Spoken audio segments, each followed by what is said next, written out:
Hello friends, borebai Bodo Info official YouTube channel दा लोगोफोर diploma दं एबा गैया so बेनि सायाव गोबां comments ADRE 2.0 गोबां फैगासिनो गासै 32,000 नि बारा आरो जों लादों overall grade 3 हिसाबै 27,000 ओके बबेयाव एप्लाइ खालामनो हागोन बबे पोस्टआव 10 first 12 first degree first okay exam बेनिफ्राय फाइनल काट अफ बेसेबां थांथावना so बेनि सायाव एनालाइज खालामगोन प्रिभियास निखौ नायनानै आरो एग्जामनि मार्क्सआ आलदा आलदा जों बेखौबो डिसकास खालामगोन जों लाइभ प्रुफनि गेजेरजों so लोगोफोर भिडिअखौ नायखांनानै नोंथांमोना कमेन्ट्स खालाम बेनिफ्राय जायफ्रा चेनेलाव गोदान so नोंथांमोनाबो साबस्क्राइब खालामनानै लानो हागोन so बिदिब्ला जोङो थांसै फैदो अफिशियेल वेबसाइटआव जोङो माखासे डेटाखौहाय लाना फैदों so दायो लोगोफोर आं फैबा अफिशियेल वेबसाइटआव सेबायाव ओके देन बेयावनो ग्रेड 3 नि एग्जामा नोंथांमोना सेबाखौ कन्डाक्ट खालामनाय नुनो मोनगोन दा ग्रेड 3 आव मोननै केटेगरि दङ बेनो जाबाय नोंथांमोननि so नोंथांमोना केटेगरि ओरैबायदि रोखोम मोनगोन बेनो जाबाय नोंथांमोना एचएस पास लेभेलनि मोनसे बेनिफ्राय डिग्री पास लेभेलनि मोनसे आरो जोङो ड्राइभार पोस्टखौ लायोबा आरो बेयावबो नोंथांमोनाहाय मोनगोन बे जाबाय 10 पास लेभेलनि ओके ड्राइभार पोस्टआ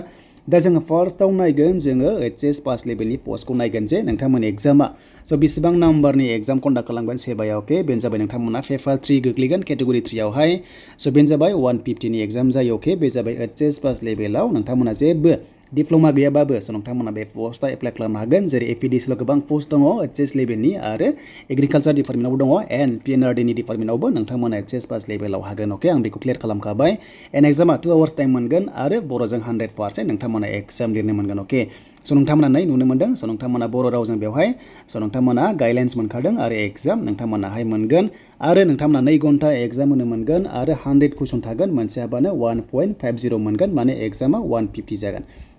so बेनिफ्राय बे एचएस लेभेलाव प्रिभियास काट अफ नायोब्ला so नोंथांमोनाहाय 90 प्लास ओके एन्ड बेनिफ्राय 100 नि खाथियाव नोंथांमोनाहाय मोनदोंमोन थांनाय बारावहाय बाट देग्लायबो नोंथांमोना 100 नोंथांमोना प्लास टारगेट खालामनांगोन मानोना दानि काट अफआ जोबोद गोजौ थाङो मानोना बयबो मोजाङै फराय एग्जाम होयो so बेखायनो so 100 नाम्बारनि नोंथांमोनाहाय बारा लानांगोन एसटि ब्लाबो टारगेटखौ ओके so बेनो जाबाय नोंथांमोननि एग्जामनि माखासे काट अफ एनालाइज एन्ड बेनिफ्राय बेयाव जेबो नेगेटिभ मार्किं गैया रं जाबाबो नोंनिफ्राय माइनास पइन्ट थाङा so बे जाबाय नोंथांमोननि एचएस लेभेल so बे जाबाय नोंथांमोननि एचएस लेभेलनि एन्ड बेनिफ्राय जुदि एलएमबि लाइसेन्स दङबा so नोंथांमोनाहाय ड्राइभार पोस्ट एप्लाइ खालामनो हागोन आरो बेयाव 10 पास जाल'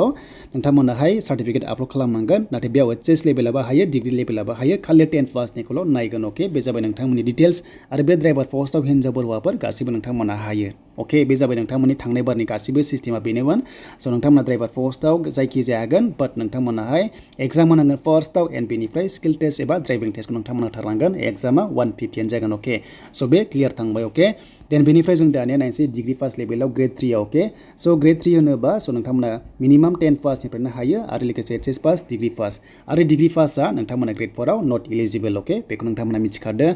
दानिया जोङो नायनोसै डिग्री पास लेभेलाव बेनो जाबाय डिप्लोमा दं एबा गैया नोंथांमोना गोबां गोनो गोथो जागोन दा बेखायनो भिडिअ नायजोब अब्लानो बुजिगोन दा ओभारअल जोङो ग्रेड 3 खौ नायोबा डिग्री पास लेभेलाव 175 नि एग्जाम जागोन ओके आरो बिनि काट अफआ थांनाय बारावहाय 103 निफ्राय बारा थांदों बेनिफ्राय 136 गाहाम थांदों ओके बेनो जाबाय डिप्लोमा गोनां आरो गैयै so एक्सट्रा काट अफ थांगोन जेरैहाय हमना ला कम्पिउटार सार्टिफिकेट दं खायसेना गैया ओके so बिनि माखासे डिटेल्सखौ नोंथांमोनजों शेयार खालामगोन जुदि पोस्ट वाइसआव नोंथांमोना एप्लाइ खालामबा खायसे पोस्टआव एचएस पास लेभेलाव कम्पिउटार सार्टिफिकेट नांगौ आरो नाङा so नोंथांमोना गैयाब्लाबो हागोन आरो so नोंथांमोनाहाय डिग्री पास लेभेलाव ओके बे जाबाय डिग्री पास लेभेलनि बेवहाय so सिम्पल डिग्री पासआबो बे पोस्टआव नोंथांमोना एलिजिबल जागोन नाथाय बिनि काट अफआ हाइ लेभेलाव थांगोन मानोना बेवहाय गोबां स्टुडेन्टस थागोन डिप्लोमा गैयै एन्ड खायसे हमना ला डिप्लोमा गोनां ओके कम्पिउटार सार्टिफिकेट गोनां so बेयाव काट अफआ एसे खम थाङो आरो खायसे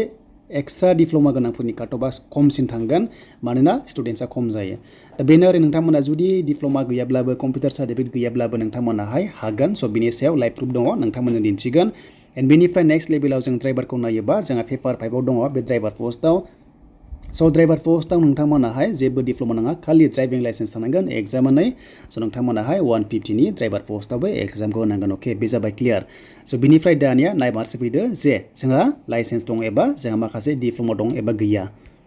बेनिफ्राय बे जाबाय अफिशियेल नटिफिकेशन सिगांनि नाथाय देग्लायनि पोस्टआ बारा थागोन जोंहा 27,000 नि खाथियाव दङ ओके बेनो जाबाय ग्रेड 3 लेभेलाव आरो तो जों गासैबो लायोबा 32,000 नि बारा भेकेन्सिया दङ so बेनिफ्राय नोंथांमोननि ओरैबायदि जागोन केटेगरि 1 2 3 थालांबाय थायो एन्ड बेनिफ्राय नायदो दानिया नोंथांमोनाहाय degree pass okay so degree pass थानानै नोंथांमोनाहाय कम्पिउटार सार्टिफिकेट 6 मान्थ्स थानांगोन आरो गैयाबा मा जागोन ओके गैयाब्लाबो नोंथांमोना बेचलर डिग्री ओके एनि स्ट्रिमनिफ्राय पार्सेन्ट नाङा डिग्री पासआबो नोंथांमोना बेवहाय एप्लाइ खालामनो हानायनि अपसनखौ मोनगोन एन्ड बेनिफ्राय नायदो एचएस पास लेभेलना पस्टआ एक्सट्रा फैगोन थिग बेबादि फैगोन नोंथांमोना बेयाव एग्रिकालचार नोंथांमोना बेवहाय मोनगोन एपिडिसिएलआव मोनगोन पिएनआरडि मोनगोन इडुकेसनाव मोनगोन स' नोंथांमोनाहाय बेयावबो हागोन अके स' नोंथांमोना हागोन आरो ड्राइभार पस्टआव नायदो नोंथांमोननि एचएसएलसि एबा 10 पास लेभेला स' बे पस्टआव हागोन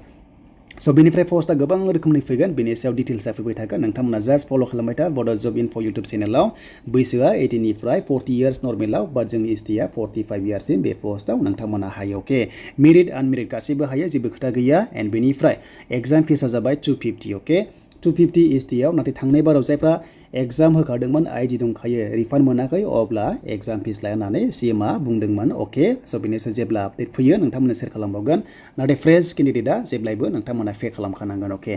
स' बे जाबाय एन्ड सिलेक्शन प्रसेसआ बेनो नोंथांमोननि ग्रेड 3 आवहाय दा फार्स्टआव एग्जाम अके एग्जाम बेनिफ्राय एग्जाम पास जानानै काट अफ थांनानै नोंथांमोननि स्किल टेस्ट जागोन अके स्किल टेस्ट बेनिफ्राय ड्राइभार पोस्टआव ड्राइभिं टेस्ट स' बेनोमोन नोंथांमोननि डिटेल्स 10 सेप्टेम्बराव नोंथांमोना बेखौहाय एप्लाइ खालामनो हागोन आरो एग्जामा नभेम्बर अके डिसेम्बराव जाहैगोन स' बेनोमोन नोंथांमोननि डिटेल्स भिडिअ अके एन्ड बेनिफ्राय नेक्स्ट लेभेलाव आसाम पुलिसनि क्राइटेरिया डिटेल्सआ फैजोबगोन A to Z नोंथांमोनाहाय नायनो हागोन